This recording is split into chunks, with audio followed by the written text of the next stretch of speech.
अस्सलामुअलैकुम, वेलकम है आप सभी का इस नई वीडियो में। तो ये वीडियो जेके बोपी बीएससी नर्सिंग पैरामेडिकल और बेसिक टेक्नोलॉजी कोर्सेज के एस्पिरेंट्स के लिए बहुत ही ज़्यादा इंपॉर्टेंट रहने वाला है।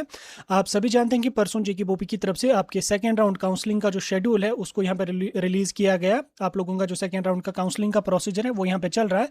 आप लोगों के जो डाउट्स है काउंसलिंग का प्रोसीजर है, सारी चीज़ें आपके साथ हम इस वीडियो के थ्रू डिटेल में डिस्कस करेंगे। साथ में अपग्रेड जिन बच्चों को करना है उनके बारे में भी ये वीडियो रहेगा। बहुत बच्चे कल ही डिमांड कर रहे थे कि कल आप वीडियो अपलोड कीजिए अपग्रेड के बारे में, लेकिन कल मुझे बहुत ज़्यादा काम था जिसकी वजह से मुझे टाइम नहीं मिल पाया ताकि मैं वीडियो अपलोड करके आप बच्चों को समझा पाऊँ। तो उसके लिए सॉरी, लेकिन अभी मैं वीडियो अपलोड करके आपको सारी चीज़ें समझा रहा हूँ। पहले आपको मैं ये चीज़ क्लियर कर दूँ कि आपका जो काउंसलिंग का प्रोसेस चल रहा है, ठीक, जिसकी डेट आपकी ऑलरेडी आ चुकी है, कल 4 बजे के आसपास लिंक एक्टिवेट होगी और ये आपका 5 अगस्त रात के 12 बजे तक का प्रोसीजर यहाँ पे चलता रहेगा।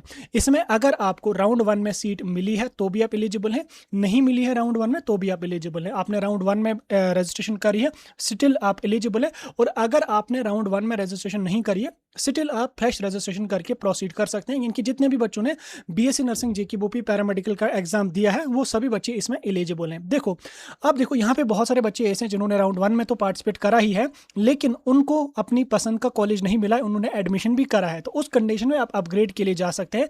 उसका प्रोसीजर क्या रहेगा वो मैं आपको समझाऊंगा, लेकिन उससे पहले मैं आपको काउंसलिंग का प्रोसीजर बताऊंगा कि कैसे आपको काउंसलिंग करनी है।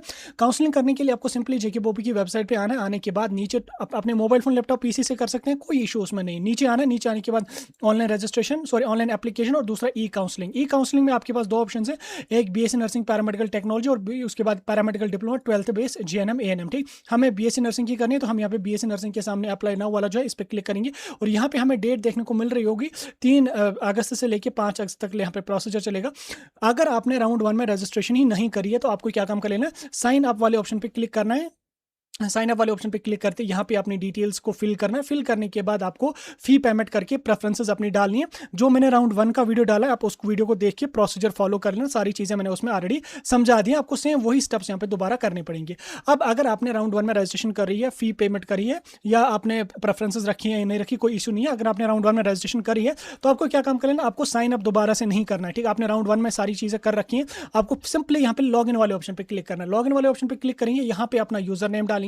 यूजर नेम में आपको क्या डालना है, देखो यूजर नेम में बहुत सारे बच्चे अपनी ईमेल आईडी डाल रहे हैं, कोई अपना नाम डाल रहा है, कोई अपनी किसी का नाम डाल रहा है, कोई किसी का नाम डाल रहा है। किसी का नाम यहाँ पे नहीं डालना, यहाँ पे आपको अपना एप्लीकेशन नंबर 12th जो जेके बोपी का है 1226045 करके जो भी एप्लीकेशन नंबर आपको रजिस्ट्रेशन के टाइम जनरेट हुआ है वो एप्लीकेशन नंबर आपने यहाँ पे डालना है। उसके बाद राउंड 1 में जो आपने रजिस्ट्रेशन करी थी काउंसलिंग की, उसमें जो आपने पासवर्ड रखा उस पासवर्ड को यहाँ पे फिल कर लो। ये कैप्चा कोड डाल के सेंड ओटीपी पे क्लिक कर लो, ओटीपी सबमिट कर लो, उसके बाद फिल कर लो। उसके बाद आपको यहाँ पे प्रेफरेंसेस और प्रेफरेंसेस का एक ऑप्शन होगा इधर वाली साइड में, उस पर क्लिक करके कॉलेज की प्रेफरेंसेस आप सिलेक्ट कर लेना। आपको प्रेफरेंसेस करनी है, दोबारा आपको 1000 रुपीज फी पे करने की जरूरत नहीं है। आपने अगर फर्स्ट टाइम फी पे करी दोबारा नहीं करनी। अब आप में से बहुत सारे अल्ट्रा लेजेंड्स ऐसे भी होंगे जिन्होंने राउंड 1 में काउंसलिंग तो करी लेकिन उनको पासवर्ड ही पता नहीं है, पासवर्ड क्या रखा है। तो उस कंडीशन में आपको घबराने की कोई जरूरत नहीं।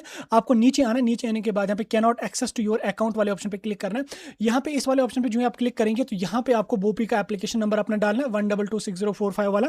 उसके बाद बोपी के एप्लीकेशन फॉर्म पे जो डेट ऑफ बर्थ आपने रखी है वो डालना है, यहाँ पे कैप्चा कोड डालना है, सबमिट वाले ऑप्शन पे क्लिक करना है। सबमिट वाले ऑप्शन पे जो ही आप क्लिक करेंगे आपकी रजिस्टर्ड ईमेल आईडी पे पासवर्ड रीसेट का एक मेल आएगा। आप उस मेल पे क्लिक करेंगे, क्लिक करने के बाद अपना एक सॉलिड पासवर्ड जनरेट करेंगे। पासवर्ड में आप user@123 सजाद@123, सजाद इन द सेंस कि मैं अपने हिसाब से बता रहा हूँ, आप अपना नाम लगा के @123 लगाना, किसी और का नाम नहीं लगाना, अपनी गर्लफ्रेंड का या किसी और का नाम। कल को फिर 4 दिन के बाद ब्रेकअप हो जाए, फिर आप उसको भूल जाओगे, फिर आपको पता ही नहीं चलेगा कि मैंने पासवर्ड क्या रखा था या उसका क्या नाम था।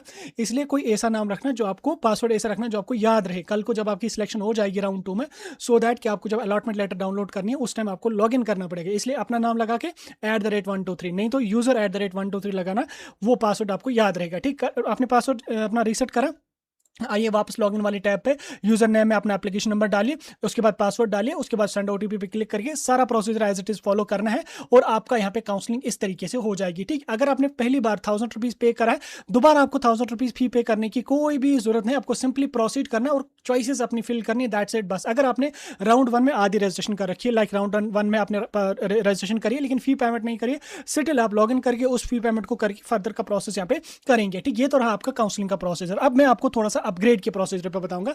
जो बच्चे ऐसे हैं जिन्होंने राउंड 1 में कॉलेज मिला है, उन्होंने वहां पे एडमिशन भी करा है, अब वो अपग्रेड अपनी सीट करना चाहते हैं, तो आप कैसे करेंगे? देखो, अपग्रेड करने के लिए आपको पहले ये चीज याद रखनी है, प्रोसीजर सेम आपको करना, सिंपली आपको लॉग इन करना। लॉग इन करने के बाद आप प्रेफरेंसेस जो है वो आप वही वाली प्रेफरेंसेस वहां पे रख लेना जो कॉलेज आपको कल को मिलेगा, सो दैट कि आप वहां पे जाओगे। क्योंकि जब आपकी सीट अपग्रेड हो जाएगी, जो प्रेफरेंसेस आप राउंड 2 में रखेंगे, उनमें से जो प्रेफरेंस आपकी मिलेगी, आपकी राउंड 1 की सीट ऑटोमेटिकली कैंसिल हो जाएगी। आप उस सीट को क्लेम बिल्कुल भी किसी भी हालत में नहीं कर सकते, वो सीट आपको एज इट इज कैंसिल होगी। आपको फिर उस वाली सीट पे किसी किस्म का कोई भी हक आपको बिल्कुल भी नहीं है, ये चीज आप याद रखना।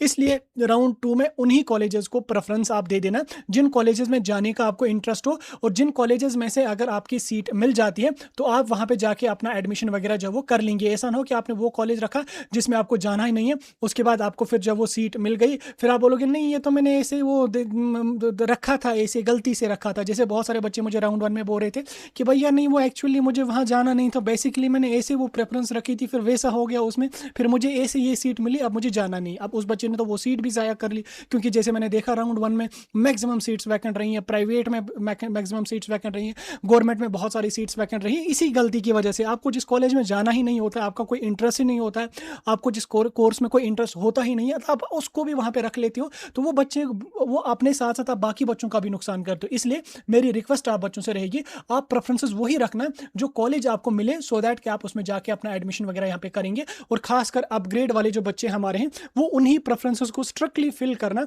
जिनमें से उनको कोई कोर्स मिलेगा और वो वहां पे एडमिशन करेंगे। याद रखना, अपग्रेड में ये चीज होती है, जब आप अपनी अपग्रेड के लिए प्रेफरेंसेस डालोगे, उसके बाद जब आपका लिस्ट आ जाएगा, जो ही आपको लिस्ट में दूसरा कॉलेज मिल गया तो राउंड 1 की सीट आपको कैंसिल हो जाती है। आप राउंड 1 की सीट को दोबारा क्लेम नहीं कर सकते हो, ठीक? भले ही आपने वहां पे एडमिशन करा है, आपने फी पे करी है, डॉक्यूमेंट्स दिए हैं, वो सब आपको मुंह पे मार देंगे कॉलेज वाले, सारे डॉक्यूमेंट्स वगैरह सारा कुछ आपको वापस मिल जाएगा, आप उस फी सीट को क्लेम नहीं कर सकते हो। इसलिए उन्हीं कॉलेजेस को अपग्रेड वाले बच्चे प्रेफरेंस देना, उन्हीं प्रेफरेंसेस को अपग्रेड वाले बच्चे देना, प्रेफरेंसेस जो आपको मिलेंगे और आप वहां पे जाके एडमिशन भी करेंगे। और अगर इन केस जो आपने प्रेफरेंसेस यहाँ पे रखी, अगर उनमें से कोई प्रेफरेंस आपको नहीं मिल जाते तो कोई मसला नहीं, आपको राउंड 1 का जो कॉलेज है वो आपको अलॉटेड है, आपने एडमिशन कर रखा है, तो कोई मसला नहीं है। लेकिन कोई बच्चा अगर ऐसा है जिसको राउंड 1 में तो सीट मिली थी अच्छे से, लेकिन उसने वहां पे एडमिशन नहीं करा, तो वो सीट उसकी कैंसिल होगी। अब उसका अपग्रेड हो या ना हो, कोई लेना देना उसके साथ नहीं, वो सीट कैंसिल हो चुकी है, तो दैट्स इट, वो कैंसिल हो गई है, ठीक? उस पे आपको कोई किसी किस्म का क्लेम बिल्कुल भी आपको नहीं है, ठीक? यहां तक याद आ गया आपको? याद इन द सेंस कि यहाँ तक आपको समझ आ गई होंगी सारी चीज़ें जो मैंने आपको समझा दी। और उसके साथ साथ जिन बच्चों को यहाँ पे स्कोर कम है, देखो स्कोर कम वाले बच्चे, अगर आपका स्कोर कम है तो आप दूर के कॉलेजेस को रख लेना। आप जैसे कट ऑफ की वीडियोस हमने डाले हैं, आपको खुद भी पता है कि कट ऑफ कहाँ तक जाएगा, क्या कुछ जाएगा, तो उन कॉलेजेस को प्रेफरेंस दे दो जहाँ पे कट ऑफ कम जाता है। लाइक जम्मू के कॉलेजेस में प्रेफरेंस दे दो। ज़्यादा कम अगर आपका 10 मार्क्स हैं, 15 मार्क्स हैं, तो कश्मीर के प्राइवेट कॉलेजेस को एग्जाम्प्ट कर लो, आप जम्मू के प्राइवेट कॉलेजेस की तरफ बढ़ो, जाओ जम्मू में गर्मी वर्मी से के आ जाओगे, वहाँ पे प्रेफरेंस दे दो, वहाँ पे कट ऑफ थोड़ा कम जाएगा और आपको वहाँ पे सीट मिलने की प्रोबेबिलिटी काफी हाई यहाँ पे रहेगी। बाकी कश्मीर में कट ऑफ थोड़ा ज्यादा जाता है। अभी प्राइवेट में बहुत सारी सीट्स वैकेंट है, कोई टेंशन लेने की जरूरत नहीं। और प्रेफरेंसेस आप वही रख लेना जो आपको मिलेगी और आप वहां पे एडमिशन करेंगे, क्योंकि तीसरा राउंड होने की पॉसिबिलिटी ना के बराबर है। तीसरा राउंड होने की पॉसिबिलिटी बहुत कम है, क्योंकि अभी कुछ दिन के बाद जेके वो भी MBBS, BDS, BMS, BUMS, Ayush के साथ लग जाएगी काउंसलिंग करने, तो फिर किसी और कोर्स की काउंसलिंग करना पॉसिबल है नहीं। इसलिए राउंड 2 में आप ध्यान से प्रेफरेंसेस भरना, अच्छे से प्रेफरेंसेस को फिल करना, उन्हीं कॉलेजेस कोर्सेज को प्रेफरेंस देना जिनमें आपका जाने का इंटरेस्ट हो। बाकी कहीं पे कोई डाउट कंफ्यूजन होगा आप मुझे कमेंट्स में बता सकते हैं। फिलहाल के लिए काउंसलिंग आपकी चल रही है, आराम से जाओ काउंसलिंग